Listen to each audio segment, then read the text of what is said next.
ములకలపల్లిలోని నీటి ఎత్తిపోతలకు వీకే రామవరం వద్ద 6 మోటార్లు, పంప్ హౌస్లో 7 మోటార్లను ఏర్పాటు చేశారు. చైనాకు చెందిన ఏపీటీ కంపెనీ 5 సంవత్సరాల పాటు ఆ కంపెనీ పర్యవేక్షణలో పనిచేయనున్నారు. ఇక ఈ కంపెనీ మోటార్లకు 5 సంవత్సరాల గ్యారంటీ ఇచ్చిన నేపథ్యంలో వీకే రామవరం గ్రామ శివార్లో నిర్మిస్తున్న సీతారామ ప్రాజెక్టు పంప్ హౌస్ 2ను చైనాకు చెందిన ఏపీటీ కంపెనీ 4 సభ్యుల ప్రతినిధుల బృందం పరిశీలించింది. మోటార్లు విద్యుత్తు నియంత్రణను క్షుణ్ణంగా పరీక్షించారు.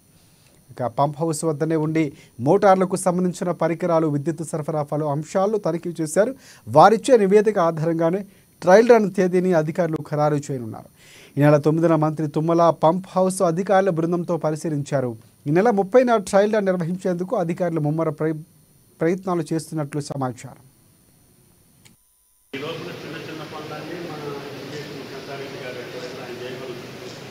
కానీ ఫైనల్గా చేసేటప్పుడు